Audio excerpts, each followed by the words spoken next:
বাপের বাড়িতে রহস্যজনকভাবে খুন এক গৃহবধূ ঘটনা সালেমা থানার অন্তর্গত দক্ষিণ সিঙ্গিনালা এলাকায়। মৃতার নাম লিপিকা শর্মা, বয়স 27 বছর। জানা যায়, লিপিকা শর্মা দীর্ঘদিন ধরে বাপের বাড়িতে বসবাস করত।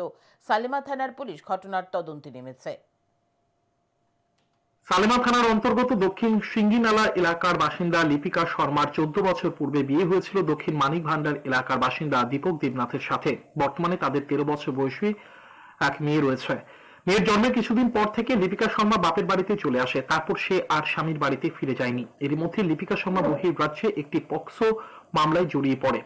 তখন স্বামী দীপক দেবনাথ মেয়েকে ওনার বাড়িতে নিয়ে চলে যান। তারপর থেকে লিপিকা শর্মা বাপের বাড়ির একটি ঘরে একা বসবাস করতেন। মঙ্গলবার সকালে লিপিকা শর্মার বাবা ঘুম থেকে ওঠার পর দেখতে পান লিপিকার ঘরের অদূরে তার রক্তাক্ত মৃতদেহ পড়ে রয়েছে। সাথে সাথে খবর দেওয়া হয় পুলিশ ও লিপিকার স্বামীকে। ঘটনার খবর পেয়ে দীপক দেবনাথ মেয়েকে নিয়ে শ্বশুর বাড়িতে ছুটে আসেন। দীপক দেবনাথ জানান, কে বা কারা লিপিকাকে হত্যা করেছে তা তিনি জানেন না।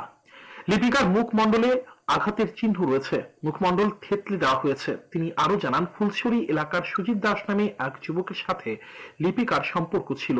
সেই সুজিত দাস লিপিকাকে হত্যা করতে পারে বলে জানতে পেরেছেন শ্বশুরের কাছ থেকে।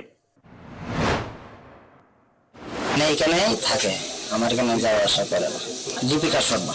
আচ্ছা, তাই একটা পক্সো কেসে আসলো, তারপরে বাচ্চাটা তো তার মার সাথে ছিল, তো তাই একটা পক্সো কেসে পড়ছিল বিচারে আমার বউটা।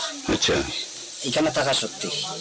তারপরে বাচ্চাটা অসহায় বললা, আমি বাচ্চাটা আমার এখানে পরে দিয়ে নিয়ে গেছি। আমার এখানে স্কুলে ভর্তি করাইছি, থাকে আমার এখানেই রাখি।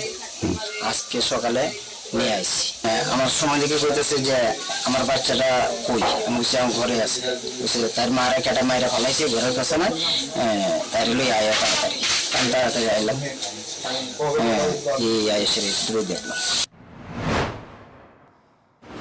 এদিকে লিপিকা শর্মার বাবা জানান, কে বা কারা লিপিকাকে হত্যা করেছে তা তিনি জানেন না। রাতের বেলায় তিনি নিজের ঘরে ছিলেন, কিন্তু তিনি কোনো শব্দ শুনতে পাননি। ওনার ধারণা, গভীর রাতে তিনি ঘুমিয়ে পড়ার পর হয়তো লিপিকাকে হত্যা করা হয়েছে। কোনো সাউন্ড পাইছে, কোনো সাউন্ড পাইলে তো আমি লোক করতাম। রাত্রে, অনেক রাত্রে পরে মারছে, অনেক রাত্রে। আমার ঘুম লাগছে, আমি আর কইতে পারি না, ভাতও খাইছিলাম, এমনি ঘুমাইছি। তাহলে মেয়ের আমি 2.5 বছর থেকে পাল্টাচ্ছি। এদিকে ঘটনার খবর পেয়ে সালেমা থানার পুলিশ ঘটনাস্থলে ছুটে যায়। পরবর্তী সময় ঘটনাস্থলে নিয়ে যাওয়া হয় ফরেনসিক বিশেষজ্ঞদের।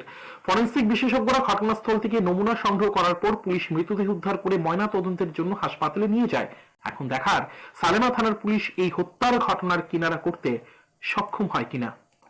Report, news today.